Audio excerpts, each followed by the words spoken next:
Hello and welcome my dear students, this is Nidhi and आज हम पढ़ेंगे non contact forces.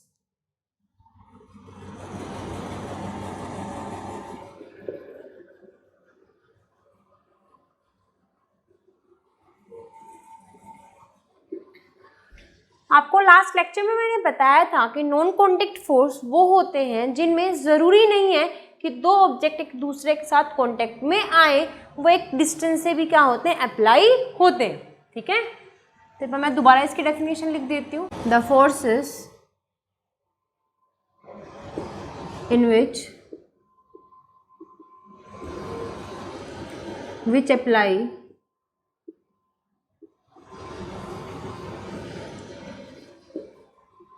which act even when the objects are not in contact। ठीक है, तीन type के बताए हैं मैंने आपको। ये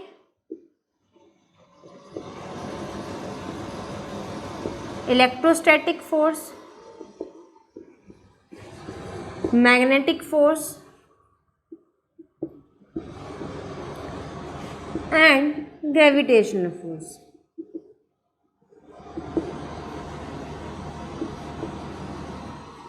ठीक है, अगर मैं यहाँ पे मैग्नेटिक फोर्स की बात करूं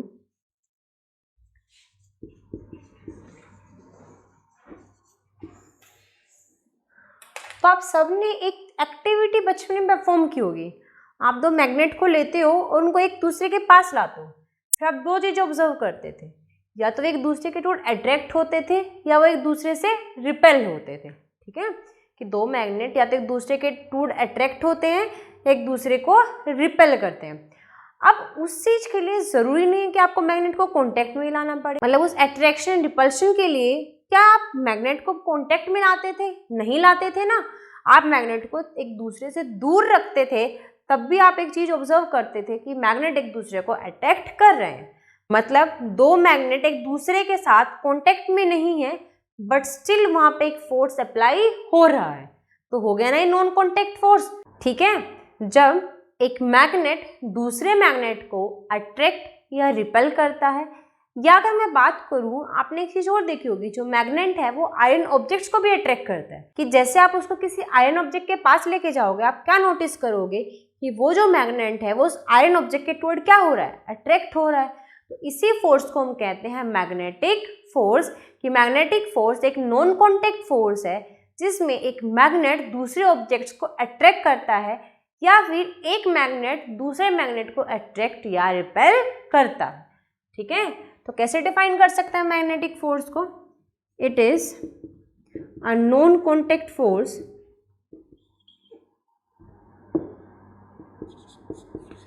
इन विच applied by a magnet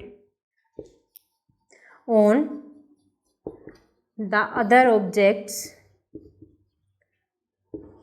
or by a magnet on another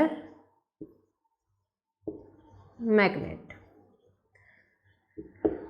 तो ये होगा हमारा मैग्नेटिक फोर्स। नेक्स्ट बात करते हैं इलेक्ट्रोस्टैटिक फोर्स की। अब इलेक्ट्रोस्टैटिक फोर्स क्या होता है? अब एक बहुत फेमस एक्सपेरिमेंट है, या कभी कभी आप लोगों ने भी चीज़ ऑब्जर्व की होगी, कि जैसे हम कोई भी कोम लेते हैं, कोम को जैसे हम सिल्क क्लॉथ से रब कर देते हैं या ऑयली हेयर के अंदर रब कर देते हैं, उसके बाद जैसे हम उसको छोटे छोटे पेपर के पीस के पास लेके जाते हैं, तो वो जो कोम है वो उस पीसेस को क्या करता है, अट्रैक्ट करना शुरू कर देता है। ठीक है, कि जैसे हम कोम को सिल्क क्लॉथ से रब करेंगे या ऑयली हेयर में रब करेंगे, वो जो पीसेस ऑफ पेपर है उनको क्या कर देगा, अट्रैक्ट करना शुरू कर देगा। अब ऐसा क्या हुआ कि जो हमारा कोम है उसने उन पीसेस को अट्रैक्ट करना शुरू कर दिया। जैसे ही आप उस कोम को सिल्क क्लॉथ या ऑयली हेयर से रब करते हो, तो वहाँ पे चार्ज ट्रांसफर होता है। अब इसको आप डिटेल में, आपका एक चैप्टर है लाइटनिंग, वहाँ पे आपको मैं पढ़ाऊंगी कि जो चार्ज ट्रांसफर है कैसे ओकर होता है, ठीक है। लेकिन जैसे आप कोम को सिल्क क्लॉथ या ऑयली हेयर से रब करते हो तो जो चार्ज है वो ट्रांसफर हो जाता है, एंड जो कोम है वो क्या करता है, एक चार्ज को अटेन कर लेता है, जिसको हम कहते हैं इलेक्ट्रोस्टैटिक चार्ज। अब इस इलेक्ट्रोस्टैटिक चार्ज की वजह से ही वो कोम क्या करता है, उन पीसेस को अट्रैक्ट करना शुरू कर देता है, ठीक है। जैसे आप उस कोम को उन पीसेस के पास लेके जाओगे, टच करवाने की जरूरत नहीं है, आप जैसे ही उसके टुवर्ड उसको मूव करोगे वो पीसेस क्या होंगे, उसके टुवर्ड अट्रैक्ट होना शुरू हो जाएंगे।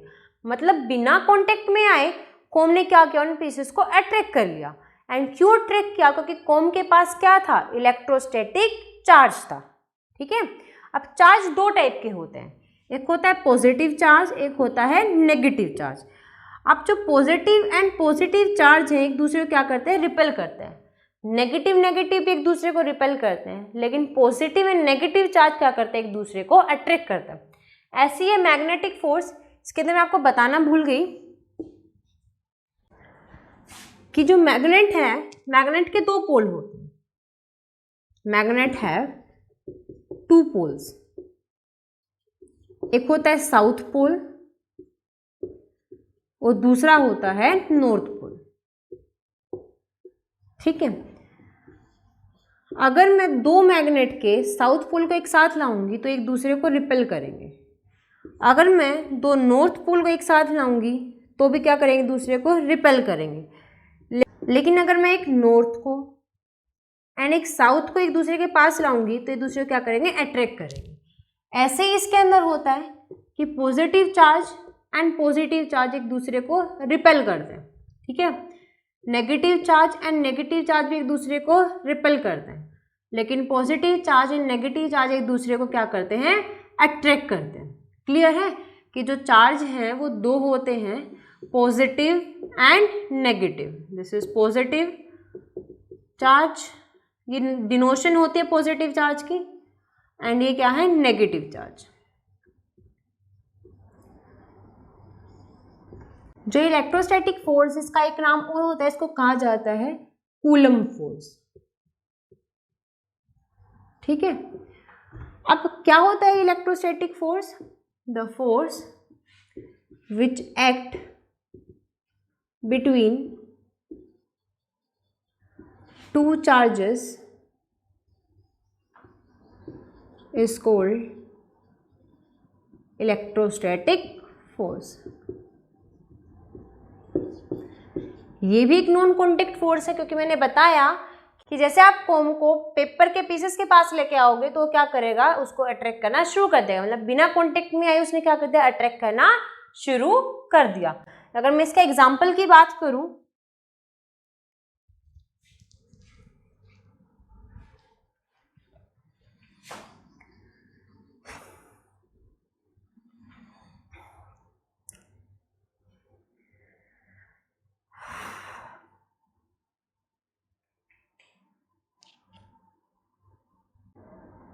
तो ये है रिपेल का सिंबल एंड ये अट्रैक्ट, ठीक है। ये अगेन रिपेल, ये भी रिपेल, एंड ये क्या होंगे, अट्रैक्ट। तो अगर मैं इलेक्ट्रोस्टैटिक फोर्स के एग्जाम्पल की बात करूं,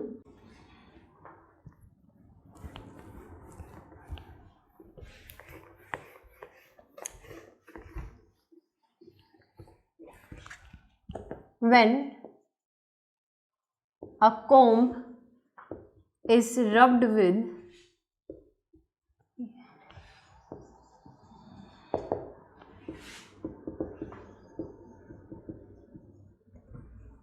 silk cloth or oily hair, it starts attracting the pieces of paper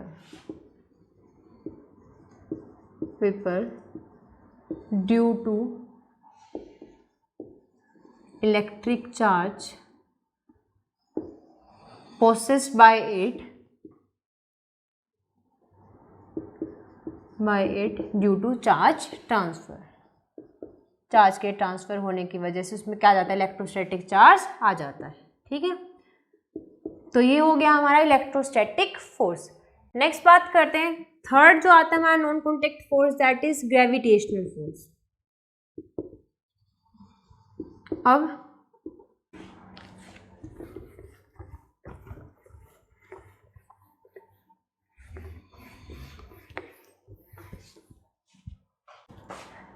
अब आप लोगों ने एक चीज ऑब्जर्व की होगी कि जैसे हम बॉल को किसी हाइट से छोड़ते हैं, वो ऊपर क्यों नहीं जाती, वो नीचे क्यों आती है अर्थ के टूवर्ड। ठीक है, या आप अर्थ पे क्यों खड़े रह पाते हो, आप क्यों नहीं उड़ जाते हो ऊपर। कोई भी ऑब्जेक्ट अर्थ के ऊपर रखा हुआ है, ठीक है, वो क्यों रखा हुआ है, क्योंकि जो अर्थ है वो क्या कर रही है, हर ऑब्जेक्ट को अपने टूवर्ड अट्रैक्ट कर रही है with a force that is called as gravitational force. अब देखो मैंने क्या कहा कि जैसे आप बॉल को ऊपर से रिलीज कर दो, वो अर्थ के कांटेक्ट में तो नहीं है, लेकिन स्टिल अर्थ क्या कर रही है, उसको अट्रैक्ट कर रही है। तो ये भी क्या हो गया, एक नॉन कॉन्टैक्ट फोर्स हो गया, मतलब बिना कॉन्टेक्ट में आए यहाँ पे फोर्स अप्लाई हो रहा है। ठीक है, तो क्या होता है gravitational force, the force by which, अब एक चीज और सुनना, सिर्फ अर्थ ऑब्जेक्ट को अट्रैक्ट नहीं कर रही, यूनिवर्स में हर ऑब्जेक्ट एक दूसरे ऑब्जेक्ट को क्या कर रहा होता है, अट्रैक्ट कर रहा होता है। ठीक है, कोई भी ऑब्जेक्ट है वो क्या करता है, हमेशा दूसरे ऑब्जेक्ट को अट्रैक्ट करता है। अब अर्थ सन के अराउंड क्यों घूम रही है, वो कहीं भी क्यों नहीं चली जाती है यूनिवर्स में, वो सन के अराउंड ही क्यों घूम रही है, क्योंकि जो सन है वो क्या कर रहा है, अर्थ को अट्रैक्ट कर रहा है। अब मून की बात करें, मून किसके अराउंड घूम रहा है, अर्थ के अराउंड। अब मून क्यों नहीं चला जाता कहीं पे भी, मून क्यों अर्थ के अराउंड घूम रहा है, क्योंकि जो अर्थ है वो क्या कर रही है, मून को अट्रैक्ट कर रही है। ठीक है, कि जो अर्थ है वो सन के टुवर्ड अट्रैक्टेड है, इस वजह से वो सन के अराउंड घूम रही है, एंड मून अर्थ के टुवर्ड अट्रैक्ट है, इसलिए मून क्या कर रहा है, अर्थ के अराउंड घूम रहा है। हम अर्थ पे हैं, हम उड़ नहीं रहे हैं हवा में, क्योंकि अर्थ भी क्या कर रहे हैं, हमें अट्रैक्ट कर रही है।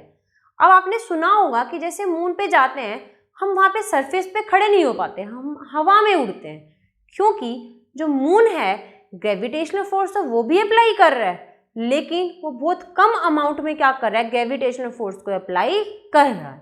ठीक है, हर ऑब्जेक्ट ग्रेविटेशनल फोर्स को अप्लाई कर रहा है, चाहे वो थोड़ी अमाउंट में अप्लाई कर रहा हो।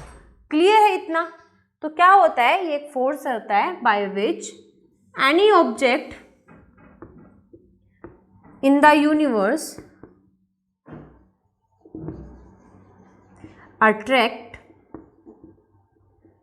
द अदर ऑब्जेक्ट, उसको हम क्या कहते हैं, ग्रेविटेशनल फोर्स कहते हैं। अब जो अर्थ अट्रैक्ट कर रही है उसको हम क्या कहते हैं, उसको हम कहते हैं force of gravity. Force of gravity क्या है, the force by which the earth attract the other objects towards it।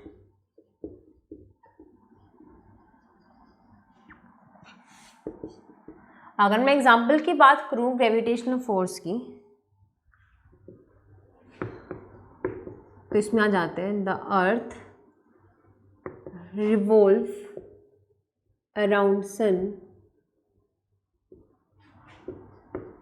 Due to gravitational force of sun. सिर्फ अर्थ नहीं, जितने भी प्लैनेट्स सन के अराउंड घूम रहे हैं वो सन के ग्रेविटेशनल फोर्स की वजह से ही घूम रहे हैं। ठीक है, the moon rotates around sun, sorry around earth due to gravitational force of earth.